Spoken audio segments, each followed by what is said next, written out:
Hey, Danny, how are you? I loved that piece you wrote about that. And actually, I didn't see it from your webpage. Somebody else shared it, which I loved. Hey, folks, Maui. Oh, man, it is so cold here in Maine. You should turn off your laptop and go sit in the sun for me. Virginia, Nebraska. Oh, one of my favorite states. Baton Rouge. Hey, Nancy. Olympia, Washington, St. Louis, Missouri, North Carolina, our friends in North Carolina, Pennsylvania, Lebanon, New Hampshire. Um, I'm trying to see if we have more questions today. So let me start today with something that may or may not be useful to you. As I've been writing over the last several weeks, people respond to what I've written by talking about how frightening they find it or how depressed they feel they are after they read what I write. And I want to explain to you what I'm doing. I don't like not knowing things. For me, not knowing what's happening is really frightening. And so I write what I write at night to understand what's happening, to make sure that in my mind I get it. And I don't really, once I get it, I feel good. So I'm not really aware of how other people might read that. So just so you know, I'm not trying to frighten anybody, and there's no reason you can't let stuff wait until the next day. You don't have to read the stuff I write before bed. But it's definitely got an edge these days, and if you can think about it like I do, like, okay, now I understand, maybe that will help, or simply wait, because there's no point in being unable to sleep because of something I've written. And I hate the idea that I'm keeping people up at night. So that's what I'm doing, and that's what I'm trying to do. All right, so let me get right into to a number of things. And I'm going to start where I've started before, and that is that there is an awful lot of vagueness and opaqueness about what's happening at our national government. And that makes it very hard, I think, both to understand what's happening and also to, as I say, feel good about what's happening. That is, and I don't mean necessarily approving of what's happening, but understanding what's happening. And that is really the big news of today. And that is that last night, a member of the Trump administration made a declaration in front of a court, a sworn declaration that said that Elon Musk is not employed by or at the head of the Department of Government Efficiency. That in fact, he is simply a senior advisor to the president and has no authority for hirings or firings or anything. And this, of course, was a surprise. It was also counter to everything that we have heard since December, when Trump said to the public that he was putting Musk in charge of the Department of Government Efficiency. But that department itself is incredibly vague. Nobody knows what it is. Nobody knows if it's actually an agency, which needs to be transparent and it has to follow a bunch of rules, or if it's something else, and whether or not you can do what Trump tried to do, which was to gut another agency and insert the Department of Government Efficiency inside of it. Nobody quite knows what's going on there. And this is all before courts, by the way. This isn't me just saying we don't know. Courts are saying, who the heck are you? And the people who are in charge of the Department of Justice are saying, we don't really know. So the fact that the Trump administration has now said, no, Musk has nothing to do with the Department of Government Efficiency, is what's going on there.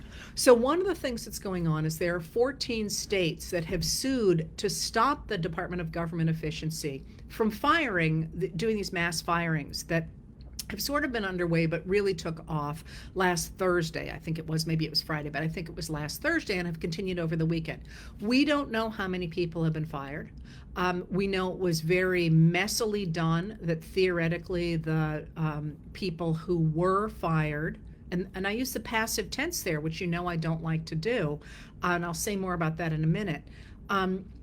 We do know that theoretically they were people in a probationary period for the federal government, which usually means that it's the first year of their employment, but probationary periods also are associated with promotions or with moving from one job to another. So a lot of people got swept into it who had been with the federal government for more years than that. Veterans were swept in who theoretically should have had protection for the amount of years that they were in the service. The reason I mention that I don't like to use the passive voice and had to there was because when you use the passive voice, there is no actor. Which is one of the reasons it's not interesting to read passive voice. If you remember your English teacher saying, make it active, and you're thinking, what on earth is she talking about? The reason that people care about the active voice in writing is because somebody does something. So it's the difference between, the victim was murdered and Jane and John murdered the victim, right? In one case, Jane and John is doing the murdering. And that the reason I had to use passive voice in that, what I was just saying, is because it's really all extraordinarily vague. That is deeply problematic, but it speaks to a number of things. First of all, it speaks to the fact that that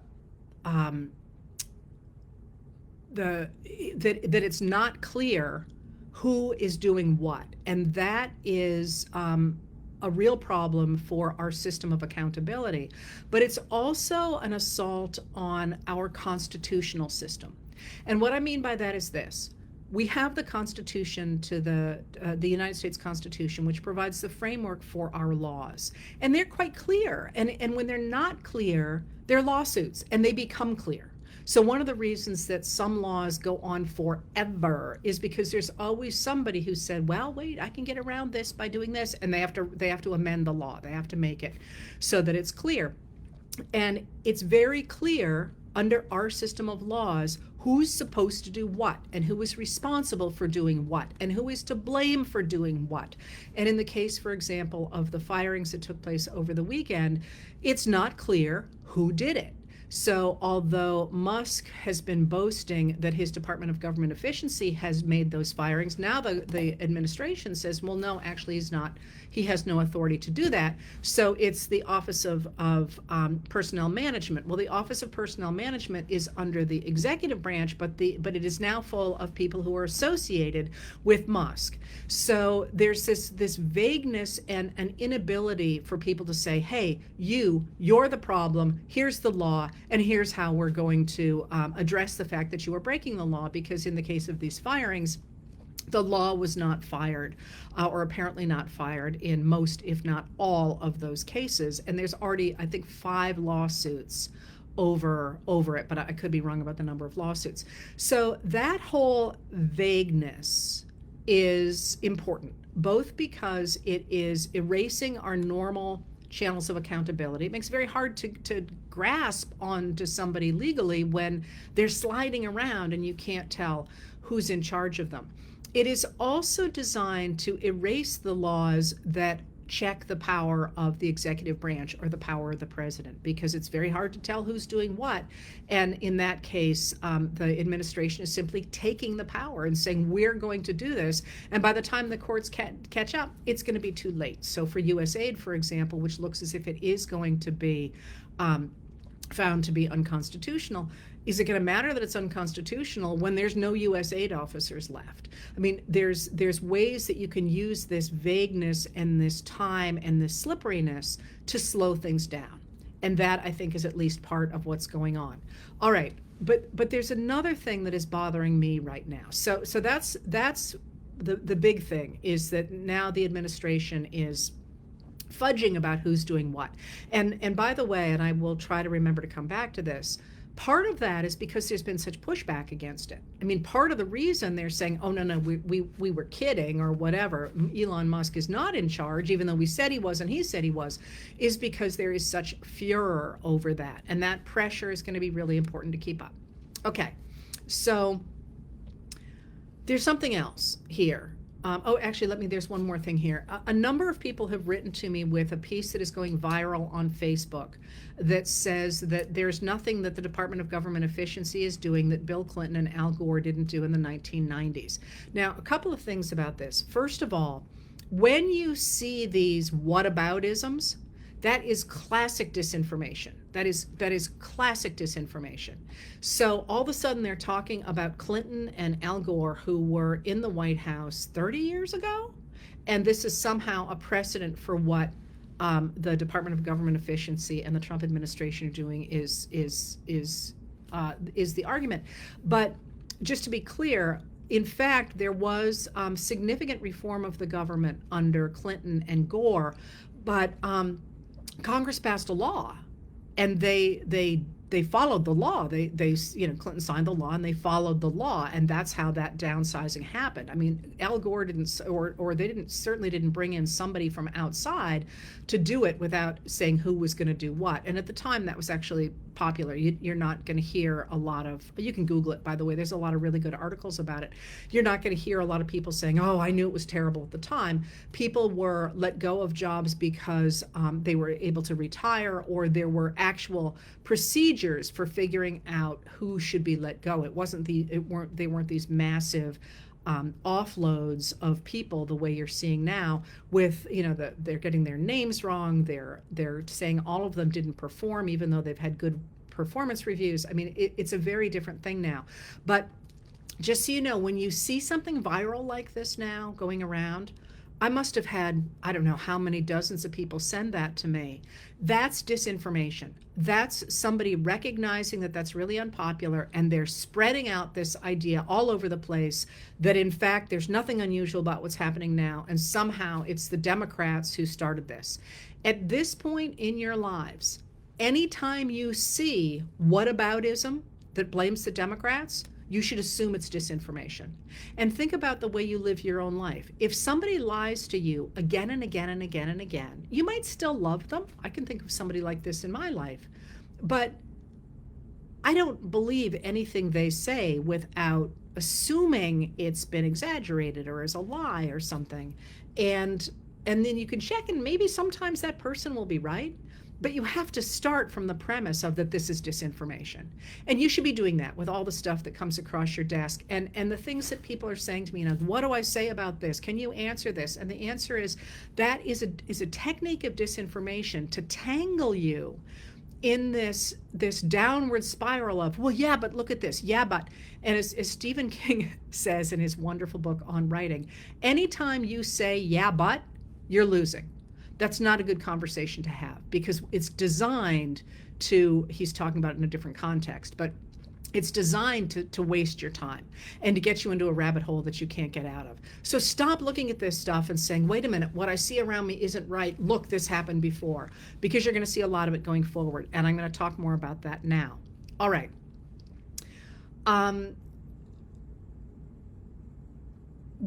There's something that is worrying me that I'm not seeing enough. Somebody called my attention to it this weekend, and I think it's really important for people to understand.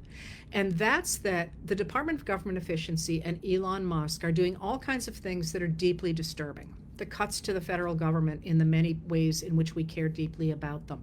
The fact that they have gotten permission to get into the United States Treasury's payment systems, and into the files from the United States Agency for International Development. And now over the weekend, they appear to have gotten permission to go into the files from the Internal Revenue Service. Now, remember how desperately Trump has protected any access to his own tax returns. And there are laws that protect those things. So they appear to have gotten permission to go into the IRS files and also into the Social Security Administration's files. All right, so think about what you have put on your taxes, especially those of you with children. You put on your taxes all your information, all your children's information, and deductions, which say a lot about what money you give, where your children might have special needs, any elderly people. And think also about what the Social Security Administration has for you. It has your Social Security number. It has all the jobs you've had for which you have had Social Security withheld. It has your address, and sometimes it has your medical records and other things that it might have. All right, so This is huge. All right, first of all, that is huge. It is an enormous breach of our privacy. And there are many reasons for you as an individual to be concerned about that. You might be concerned about Social Security payments. You might be concerned about any number of things that are in that material that now the Department of Government Efficiency, the people involved in it, have had access. As bad as that is, that's not what worries me. And here's a concept that I really hope people get and understand here, with the caveat that this is just what I'm thinking about. And I could be absolutely wrong, but I think it's worth having on your radar screen. So we're in the middle, aside from politics or anything else, we're in the middle, we humans are in the middle of a revolution. And that's the revolution that is enabled by the internet, by computing technologies and the internet. And those are both extraordinarily exciting because they can teach us things that we had no concept of being able to do otherwise. They can sequence genes, they can do all sorts of things. But they also have enormously frightening implications as well. Now, one of the ways that artificial intelligence becomes learns is by having data, by having lots and lots of data. Now, aside from perhaps China, which is using its AI in ways that can be very frightening, aside from China, is there any organization in the world that has more data about humans than the United States government? Maybe. But this is an enormous pool of data, and an enormous pool of data that now a lot of appears to be in the hands of Elon Musk, who is, of course, trying to develop his own artificial intelligence companies to rival those of Sam Altman, for example, with OpenAI, and with some of the other people who are trying to develop AI. Sorry, my foot is calling something that's making me crazy. All right. So even today, he came up with Grok 3. That was the new version of his old AI, and now he's got all this data, and what can you do with that data? So now I'm going to make a little bit of a leap here to put something together, and this is the piece that I think you need to understand, and that's advertising. I know that seems like a real leap, but it's a really important concept, because when you think about yourself as a consumer, you probably think that you're valuable to a company because you're going to buy a refrigerator, or you're going to buy a new pair of shoes, or, they need to know you're going to buy some kind of a service. But that's actually not why you're valuable. And there's a really interesting history to this. You're valuable because if a company knows a lot about you, it can aggregate you with other people, and it can then say to the person who produces the shoes or the refrigerator, hey, I can guarantee you that these people are going to buy your product if only you advertise in this certain way. And this came actually from a really interesting study that was done in the 1930s by a man named Frank Stanton, who at the time was a doctoral candidate, and he wanted to understand how people used new technologies. So what he did was he put onto radios what he told people was a way to measure how much electricity the radios used. But in fact, that wasn't what it did. Instead of just measuring electricity, what the things he put on the boxes did is they measured the way that families use the radio. What programs they listen to, how often they listen to those programs. And then after, I think it was a month, he came back and he asked those people to self-report how they had used the radio in that time. And what he discovered was they self-reported things that were very different than what they actually had done. So they talked about listening to educational programs when in fact they were listening to, much more less educational, sort of more popular stuff. And he recognized that if you could figure out what people were really doing, you could take that data and you could go to an advertiser and you could say, hey, listen, the people who listen to this radio show can be bundled in such a way that you can sell this product to them. And that's the level he was at in the 1930s, late 1930s. He went on to become the president of CBS. His name is Frank Stanton. And that idea of packaging people in data spaces is now central to the use of social media. So if you think about the rise of Cambridge Analytica in 2015, 2016, before the election of 2016, the point of Cambridge Analytica was, do you remember all those games that there were on Facebook that said things like, which beetle are you and which dog are you? And what they did is they got a whole bunch of people to show them what they cared about. And they were able in that election to target advertising at people to urge them to vote for Donald Trump. Now, there's a big fight about how effective that was, and there's a fight among IT people through political scientists about how effective that was. But the idea that if you know a lot about people, you can sell them things in a certain way is very much at the heart of the use of social media. Now, we don't really have a lot of very good privacy laws around social media, but we do have very good privacy laws around our personal data that the IRS has or Social Security has, right? Except now that data at least appears to have been put into the hands of somebody who's trying to build this large AI machine, all right? So think about it. If you can aggregate our data and say, for example, these people appear to be fomenting trouble against the administration, or these people appear to be people that you could get to bow out of politics altogether, or these people could be urged to violence, you suddenly have the kinds of surveillance state and political state that national security people have been very concerned about with authoritarian states. And that is extremely concerning when the person whose hands into whose hands this data is falling is somebody who has in so many countries been encouraging right-wing authoritarianism.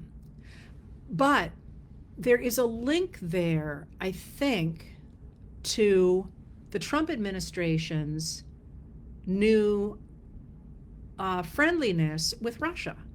Because, of course, this is what Russia did to help Trump in 2016 and has continued to do to unbalance politics in democracies. So when I look at where we are, I am very concerned about the pieces of it, but I think we better be paying attention to the larger piece, or the larger picture. And I hope I'm wrong. I mean, this it just sounds too crazy in too many ways. But if there's even a chance that this could happen, I think we need to be aware of it. And I can't imagine why otherwise Musk is making such a play for everybody's data. And, he says it's about fraud and waste and corruption. They haven't produced any fraud and waste and corruption at all. They keep saying, oh, there's all this stuff, and the right wing is reproducing it. Oh, we found all these people who are collecting Social Security checks, and they're 150 years old.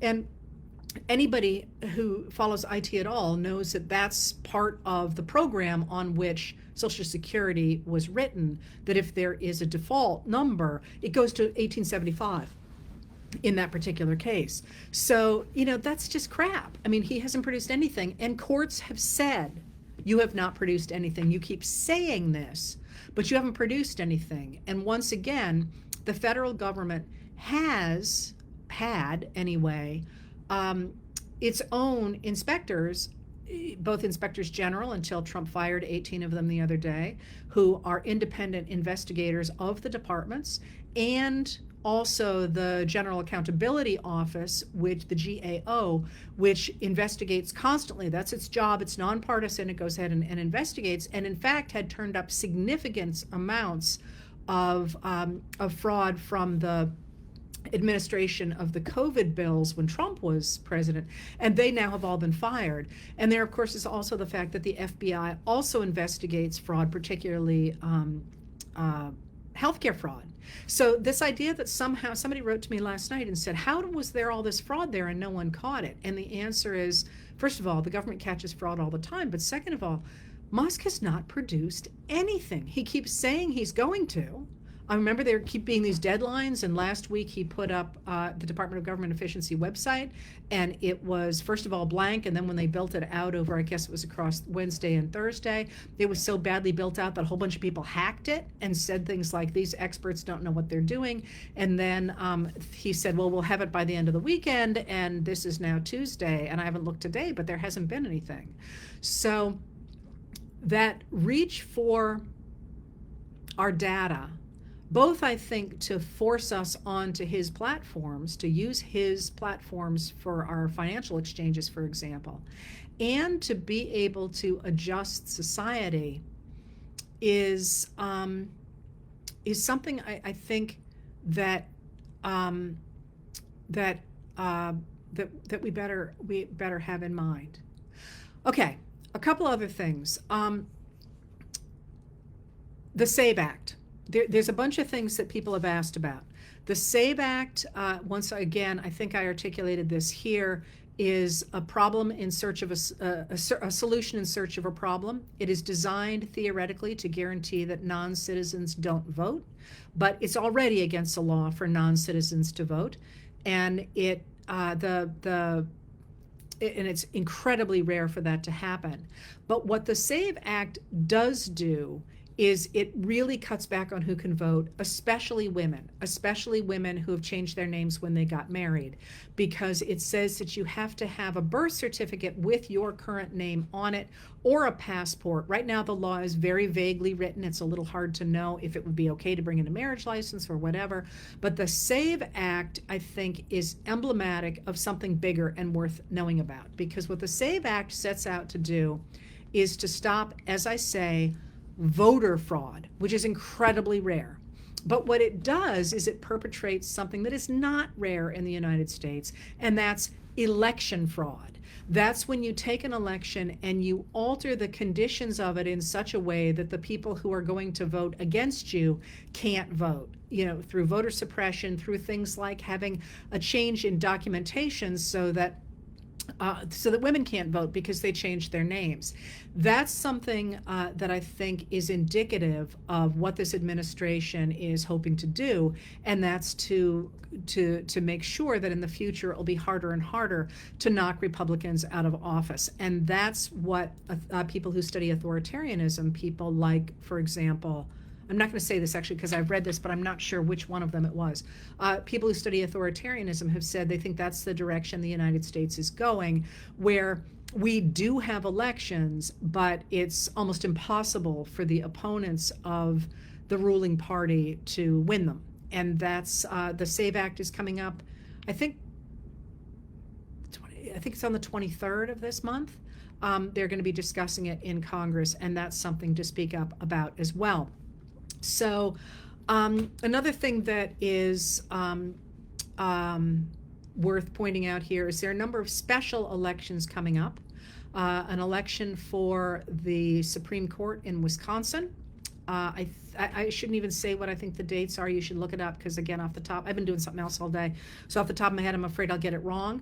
But if you have any, if you're looking to put some energy, that's a really important election because it is that Supreme Court that will decide whether, plus there'll be one more election before 2030, But in that particular election, if the Republicans win this special election, the Democrats can't win back control of the Supreme Court in Wisconsin, and therefore the Republicans will once again have control of gerrymandering in the state of Wisconsin. When they did the similar thing in Michigan, and the Democrats finally won it back and got the fair maps that the voters had requested, even though those fair maps did favor Republicans because of the way things fall, the population falls in Minnesota. In Michigan, the Democrats won all three branches of, both houses and the governorship. And the same is almost certain to happen in states like Wisconsin, North Carolina, the places where they have been gerrymandered within an inch of your life, because they don't gerrymander states that they were going to win anyway. You look at Massachusetts, which always votes Democratic. It's not gerrymandered. There's no need to gerrymander it. The Democrats know they're going to win. So if you see a gerrymandered state, you see a state that the whatever party has gerrymandered it thinks it cannot win in free and fair elections. And those are overwhelmingly Republican states at this point. All right, so there is the special election in Wisconsin, but there are also two special elections coming up in Florida. They're in deep red districts, but they would go a long way to being able to neuter what the Republicans have been doing in the House of Representatives. So, okay, so here's a number of questions that people have asked about. We've got an awful lot going on in Congress right now. And you got to remember that the Republicans hold control of the House and the Senate and the White House. Not by much. If you take those in reverse order, Trump did win the White House, but more people voted for somebody other than him than voted for him. If you look at the Senate, the Republicans have 3 seats, a 3-seat majority. And if you look at the House of Representatives, I think it's either 2 or 3 seats. I could be wrong. It might be a few more than that, but these are razor thin majorities. And here's the problem for the Republican Party. The problem is that they are bitterly divided. So in the House of Representatives, which is where bills for revenue must begin, the House Freedom Caucus, the far right caucus, and the real person who speaks a lot about that is Chip Roy from Texas. They are furious at the growth of the national debt, and they want to slash the government down to nothing, both out of principle, because they think they don't want a government, but also because of the expense of it. And they don't want any increases, for example, in the debt limit, because they don't want to add to the national debt. And the debt limit, if you remember, is this weird thing that we have. I believe the only other country that's got something like this is Denmark, but it's not a political football over there. All the debt limit it comes from World War I, and until World War I, anytime the government needed to raise money, Congress told the Treasury what to do. And by that I mean quite literally, they would say, well, we need to raise $6 million, or let's say $16 million. And the best way to do that is for us to sell bonds. But let's decide if the bond should last for 5 years at 3%, or at 7 years at 2%, and those conversations could go on for a very long time. Believe me, I read them all for the Civil War. But by the time we got to World War I, the government was spending so much money to fight that war, Congress couldn't have done anything other than raise money. So what they said to the Treasury is, go ahead, we'll set a limit to which you have to adhere. And then we don't care how you raise that money. Sell bonds, we don't care. Just raise it up to here, and then if you need more money, come back to us, and we'll decide if we should stop raising money or if we should just raise the debt ceiling.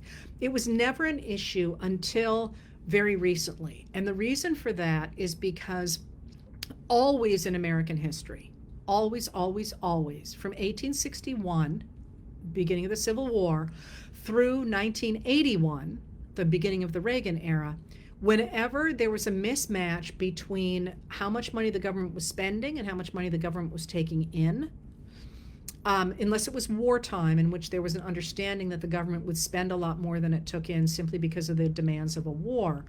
The way that Congress handled it was they did try to cut back on certain things, but they also just raised taxes. They raised taxes on those people who had more money than everybody else. And this began actually right in 1861. We get our first progressive tax, our first income tax. It was the Republicans who invented that.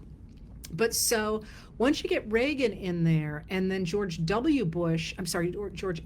Bush raises taxes. Remember, he gets elected saying, "Read my lips, no more taxes, no new taxes," and then he has to back off on that because Reagan has created such a deficit during his term, and that's one of the reasons that the Republican Party turns against him and ends up destroying his bid for re-election.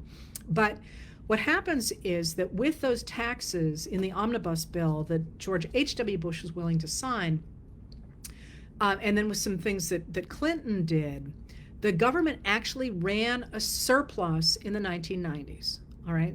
Ran a surplus. More money came in than went out. The government ran a surplus in the 1990s, all right?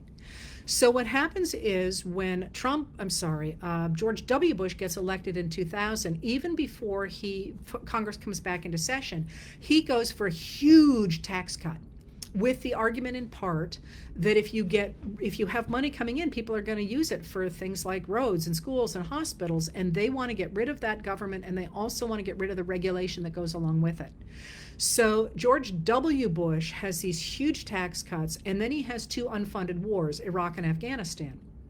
And the argument is, from Reagan forward, that cutting taxes will spur economic growth.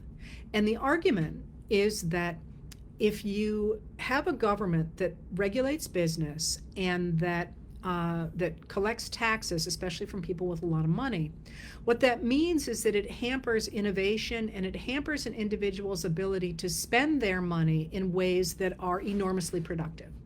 So the argument is that a bunch of government bureaucrats won't be able to spend that money in a way that efficiently uses the markets. So essentially you want to get the government out of things and let individuals ride the market, because that'll be far more efficient. And as they build the government, as they build this economy, it's going to bring in more tax dollars, and everybody's going to be able to have everything they want so long as you cut taxes. Well, the problem with that was it has never worked. It has never worked. That was the idea. In fact, in 1981, when David Stockman, who was Reagan's director of the Office of Management and Budget, put the tax cuts that they were planning into the government computers, the government computers just said, you're going to blow out the deficit and you're not going to see the kind of money you're talking about. And so they just reprogrammed the computers. In fact, we had between 1981 and 2021 is that about $50 trillion moved from the bottom 90% to the top 1%. And everybody keeps asking me where I get that statistic, so here's where you find it. Google it. An article from Time magazine comes up. Just Google $50 trillion, 1981, 2021. And this article from Time will come up, and it links to the study that established this. But it's actually not challenged. Robert Reich talks about it. Thomas Piketty talks about it. If you look at income inequality, it's a pretty widely accepted statistic. Anyway, so that's the argument behind the tax cuts, the increasing tax cuts. And you saw the same thing with Trump's first term with the 2017 Tax Cuts and Jobs Act, with the argument that if you cut taxes for the wealthy and corporations, it would create jobs, because there would be all this extra money in the economy and it would be invested and it would create new businesses and more people would have jobs and everything would be great. In fact, as you probably know, Trump added a quarter of our national debt before COVID to our debt. And the new extension of those tax cuts, they're supposed to expire in 2025. The extension of that is projected by the nonpartisan Congressional office that does that, to add, I think it's 4.6 trillion to our debt. So to go back to where I was, the problem for the Republicans is that the far right Republicans don't want to add to that debt. But the more mainstream Republicans want those tax cuts. And right now, it does not look like they're going to be able to figure that out. Now, here's the problem. The problem is that the funding for our government until, I think it's March 14th, but again, I don't have the numbers in front of me. The funding of our government um, runs out on that date, and we need to have something in place or the government will have to shut down. And not entirely, but they shut down the national parks and they shut down a whole bunch of different things. So they need to have that in place. But House Speaker Mike Johnson wants to do a short-term continuing resolution. And there's two problems with that. One is, if Musk has really found all this waste and fraud in the current budget, why would you continue it? That doesn't make any sense at all. And the Senate Republicans came out last week, and I haven't written about this yet, but I thought it was fascinating. The Senate Republicans wrote a letter to Trump saying, listen, you need to extend these tax cuts permanently. We're holding on for that. We don't want any short-term crap. We want a permanent extension of those tax cuts. Now, why are they doing it? They're probably doing it for a number of reasons, not least of which, I hate to do this to you, but because Musk has threatened to primary anybody who doesn't do what he and Trump want, if in fact the senators deliver these long-term tax cuts for the very wealthy and for corporations, they might very well have their own base of financing that will enable them to move away from worrying about Trump and Musk. All right, so this is why the Republicans are in real trouble, but I'm not done yet. The other problem, of course, is that on January 21st of this year, the Treasury hit the need to use extraordinary measures so that we would not hit that debt ceiling. So if we hit the debt ceiling and we can't pay our bills, the financial system across the country and probably across the world is going to collapse. So that debt ceiling has to be raised, or we have to completely destroy the government so we don't actually spend any money. But the Freedom Caucus people don't want the debt ceiling to be raised. The rest of the Republicans want to pass laws that are going to increase the debt by more than $4 trillion over 10 years. I should have said that, over 10 years. And they don't have large margins in Congress. So where does this leave us? This leaves us with a lot of Republicans trying to say the Democrats are going to shut down the government, because they're trying to force the Democrats to come on board to join them, because they know they can't get the Republicans to vote. This is literally who Republican voters voted for, Chip Roy and the people who are with that far-right Freedom Caucus. Mazie from Kentucky is another one. And they need those Democratic votes. The Democrats are now saying, this is not our problem. You are in control of the House and the Senate and the White House. If you're going to mess around with our finances the way you're talking about doing, it is on your head, not on our head. So when you start to hear these claims that the Democrats are shutting down the government, that's, again, because the Republicans can't get their acts together. And that's what's going on that front, and really needs to be continually hammered on, because the one other thing that was here,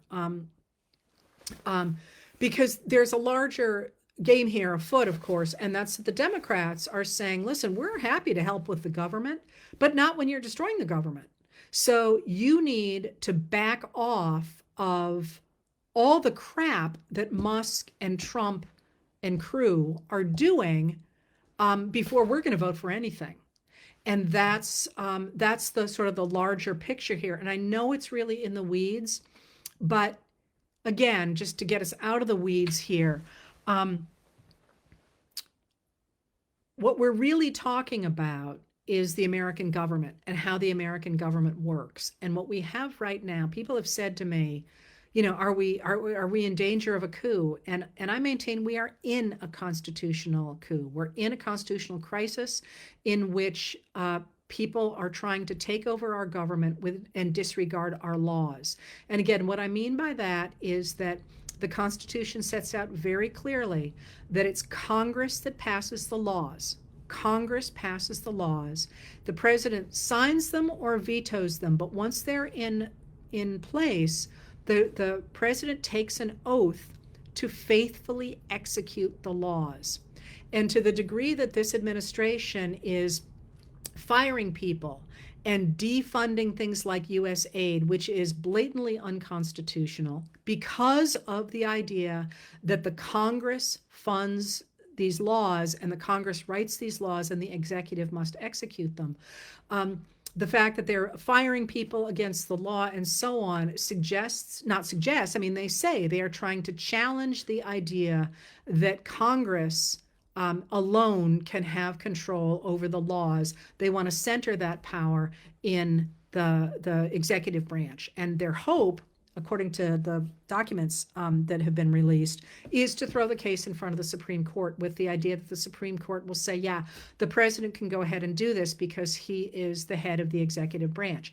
But before you think, oh, they're going to do that automatically, remember that what the Supreme Court said in Trump versus US in July of 2024 was that Trump or the president can't be criminally charged for actions taken within his Article 2 powers.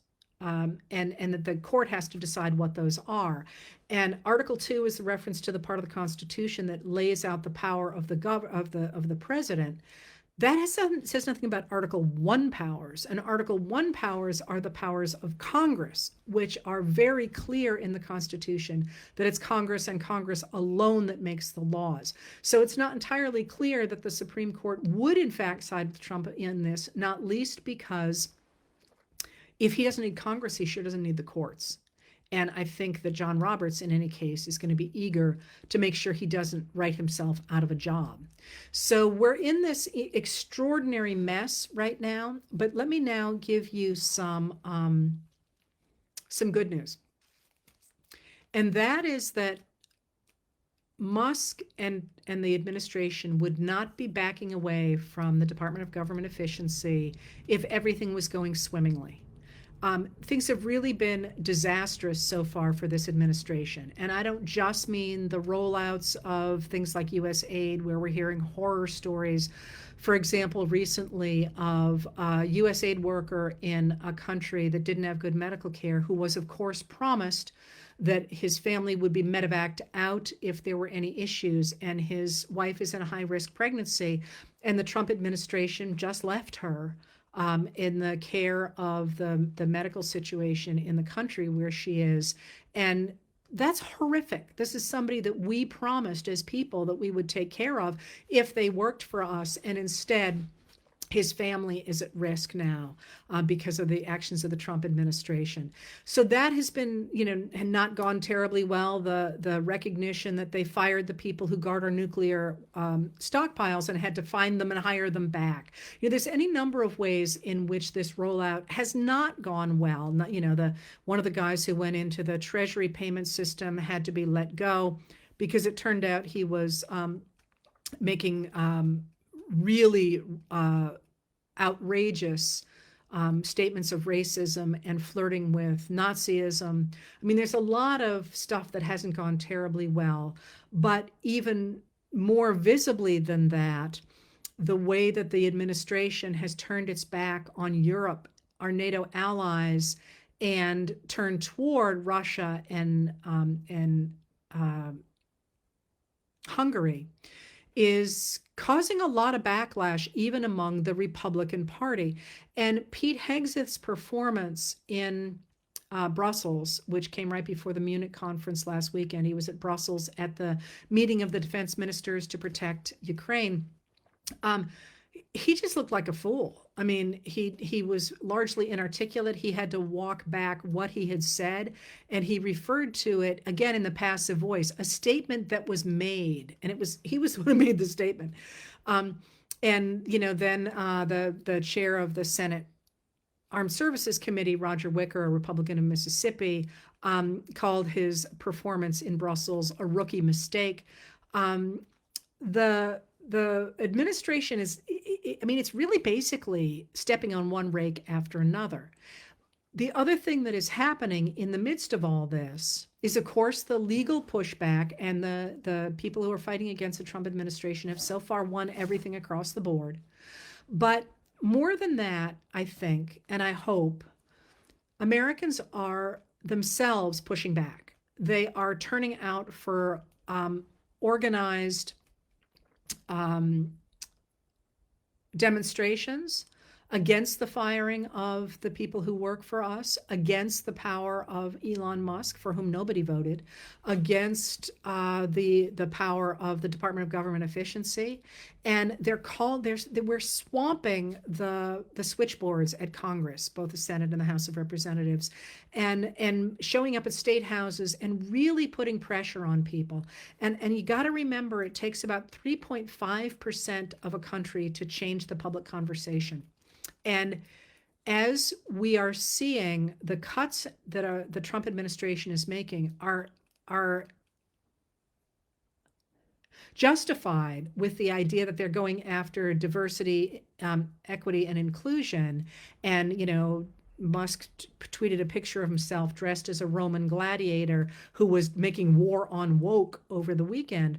But the reality is, as people like me have always said, political scientists and historians, it's the Republican-dominated states that get the most money and support from the federal government. So right now, farmers who voted for Trump by a margin of 3-1 are watching $2 billion of purchases from USAID disappear. They're watching retaliatory tariffs from Canada, for example. They're watching Canada and other countries making bilateral agreements with other countries for the grains that and the agricultural products that they used to sell. This is a crisis for the family farm. And as you know, the Project 2025 calls for getting rid of family farms and the rise of agribusiness because they say it's more efficient. That's in Project 2025. So farmers are hurting really badly, and they're hurting for things like the cease in funding for the Inflation Reduction Act, which was a partnership with the federal government, where if you invested in new fencing and in technologies that enabled you to use less energy, the government would help you. And now the government is simply not paying its share, even though the farmers are already on the hook for their share. So that population is angry and not so keen on what DOGE is, or the Department of Government Efficiency, what I call DOGGY, is doing. Similarly, the cuts to the National Institutes of Health badly hurt Republican states because this brings tons of money into their states, and the cuts to the Department of Education really badly will hurt Republican-dominated states because they take far more money from the federal government through the form of grants to low-income regions than the Democratic-dominated states do. So this allegiance is unstable, and in addition, the threatened cuts to Medicaid. And there's talk about cuts to Medicare and Social Security, although Trump has always said he would defend those. But cuts to Medicaid, which is what the Republicans in Congress are talking about, is going to devastate Republican-dominated states and the key MAGA voters. And Steve Bannon is the one who's been pointing this out, saying, do not go after Medicaid.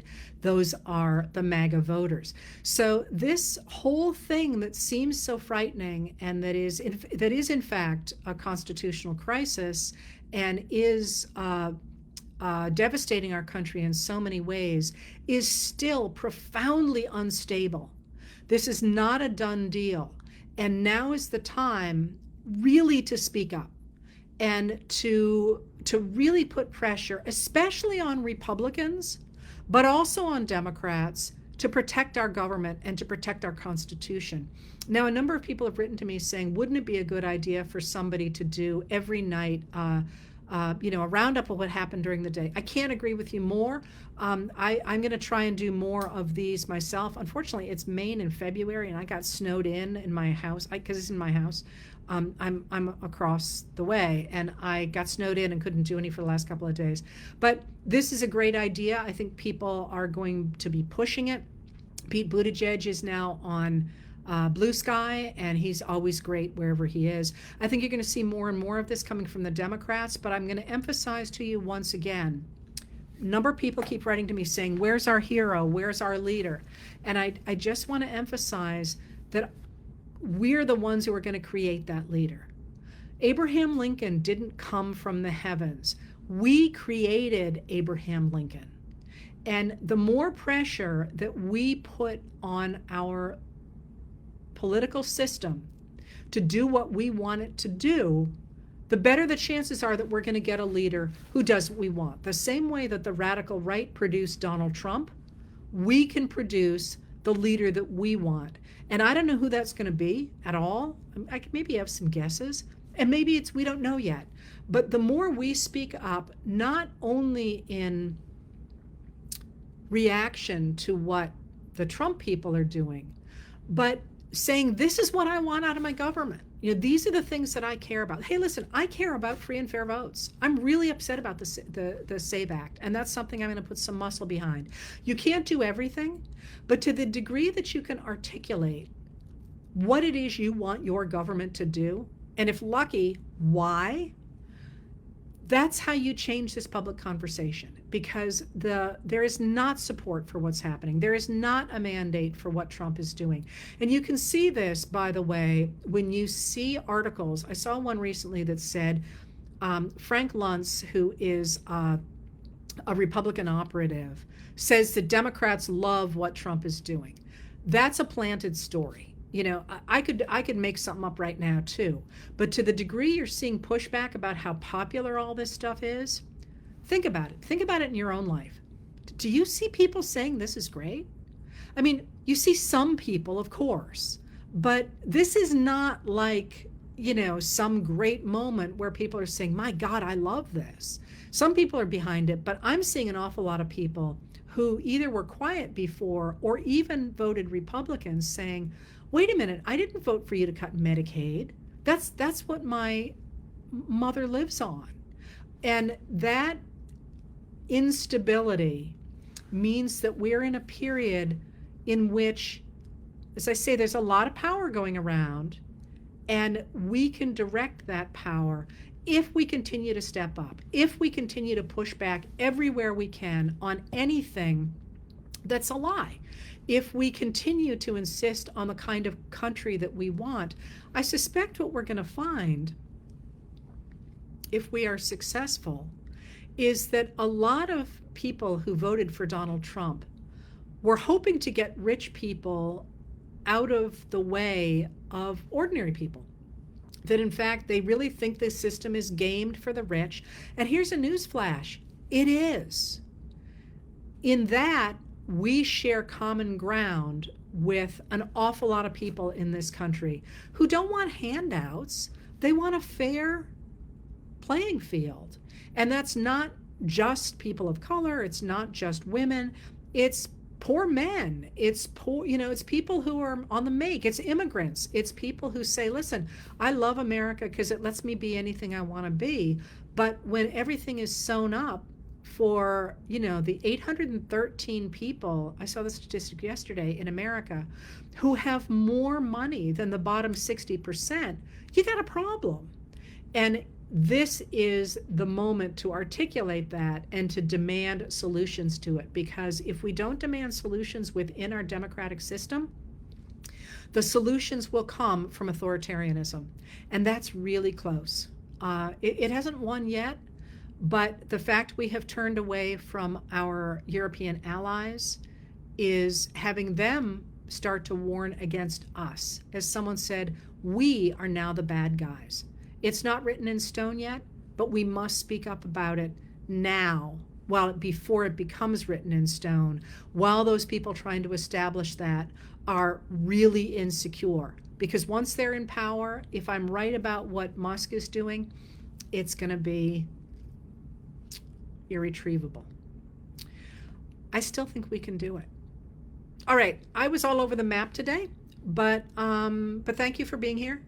And like I say, I'll try and do these more frequently. If you could stop the ice from coming out of the sky for a while here in Maine, I'd be able to do them more often.